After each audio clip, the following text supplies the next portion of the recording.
हैं। तभी एक औरत कैरन को आवाज लगाती है। वो देखती है कि उसके हाथ में एक बच्चा है, तो वो नील को बुलाने लगती है। उसकी आवाज सुन के वो डर के मारे गिर जाती है और गिरते गिरते ही उससे माफी मांगने लगती है। वो औरत नील को डांट लगाने लगती है, लेकिन जैसे ही वो लूना को देखती है उसकी आंखों में अलग ही चमक आ जाती है।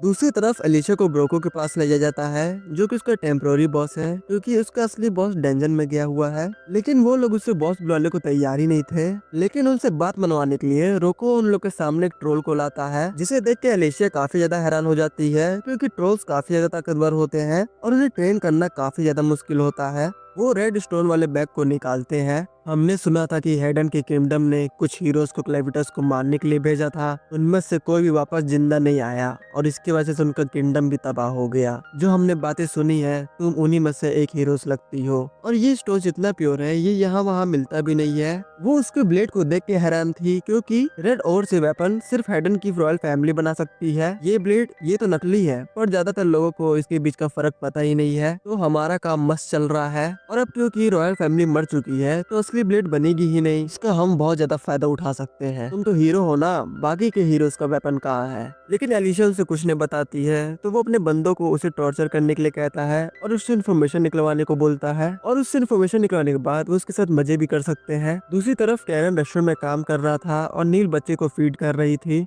लेकिन तभी एक बंदा आकर उसके ऊपर बियर के लिए चिल्लाने लगता है, और जब वो उसे बियर देने जा रही थी तब वो उसे लात ही मार देता है। वहीं कैरन को देख के वो लोग काफी ज्यादा खुश थे, क्योंकि वो लोग जो भी उससे काम कहते थे वो चुपचाप वो काम कर देती थी। इसके बाद जब वो बियर लेके आ रही थी तो कुछ लोग उसे जानबूझ के गिरा देते हैं और उसे घसीट के बाहर ले जाने लगते हैं। जब उनका मन भर जाता है तो वो लोग वहाँ से जा रहे थे और उन दोनों को मारने के बाद उनकी बॉडी भी साफ कर देते हैं। इसके बाद वो नील के पास जाकर उसे बताता है कि लूना को फिर से भूख लगी है। आगे कैरन के पूछने पर वो बताती है उसे अपने फादर के बारे में नहीं पता है और वो अपने माँ के साथ रहा करती थी, लेकिन उसके साथ भी यही सब चीजें होती रहती थी और अब उसे तो अपने माँ का चेहरा भी याद नहीं है। जब वो 12 साल की थी उसकी माँ गायब हो गई थी, जिसके बाद उन सभी का अब्यूज उसकी तरफ ही आ गया। इसी वजह से उसके कई दांत भी टूट गए और वो एक कान से बहरी भी हो चुकी है। इसके बाद जो कैरन से मिली उसकी जिंदगी थोड़ी आसान हो गई। बैंडिट्स भी उन्हें अब ज्यादा परेशान नहीं करते हैं और अब उसका काम बस बच्चों का ध्यान रखना है। कैरन कहती है लेकिन सिर्फ माँ ही दूध दे सकती है ना, तो तुम्हारा बच्चा कहाँ है? नील उससे बताती है उसका भी एक बच्चा हुआ था, लेकिन वो पैदा होते ही मर गया।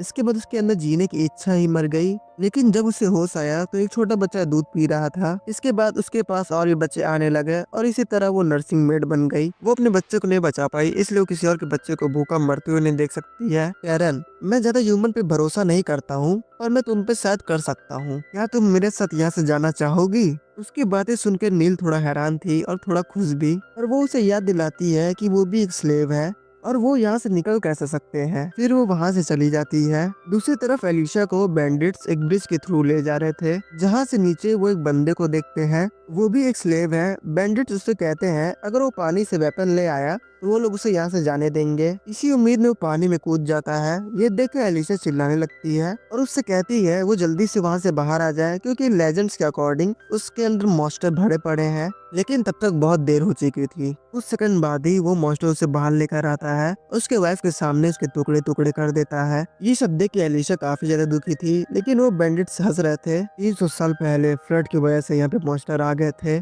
उस जनरेशन के स्ट्रॉन्गेस्ट हीरो उससे लड़ने के लिए यहाँ पे आए थे, लेकिन वो भी इन्हें नहीं हरा पाए। तब तो ये जमीन पर थे, पर अब इस जगह पे पानी भर गया है, इन्हें कोई भी नहीं हरा सकता है। वही इस हीरो के फाइट के बाद उसका वेपन यहाँ पे गिर गया, जिसे स्टीम स्क्रीटर भी कहा जाता है। वो बैंडिट उसे आगे बढ़ने के लिए कहते हैं, लेकिन तभी उनकी दूसरी तरफ कुछ बैंडिट्स आ जाते हैं, जिसमें से एक सनकी बंदा कूद के एलिशा के पास आ जाता है और वो उसके साथ ऐसी चीजें करना चाहता है जिससे वो रात भर चिल्लाएगी। ये सब सुन के एलिशा गुस्सा आ जाता है और ना चाहते हुए भी वो क्लेविटस के कर्स को शुक्रिया करती है और अपने शोल्डर डिसलोकेट करके अपने हथकड़ियों से उसका सर कुचल देती है और फिर वो रो को काट कर नीचे कूद जाती है। इतनी ऊंची जगह से गिरने की वजह से एलिशा और उस बंदे की मौत हो जाती है। एलिशा को मरा हुआ देख के सारे बंदे डर जाते हैं, क्योंकि अगर बॉस को पता लगा तो सबकी खटिया खड़ी कर देगा। सो गाइस, ये वीडियो यहीं तक। अगर आपको उसका नेक्स्ट पार्ट चाहिए तो कमेंट में लिख दीजिएगा नेक्स्ट पार्ट, और वीडियो पसंद आया हो तो वीडियो को लाइक करिएगा और चैनल को सब्सक्राइब कर लीजिएगा।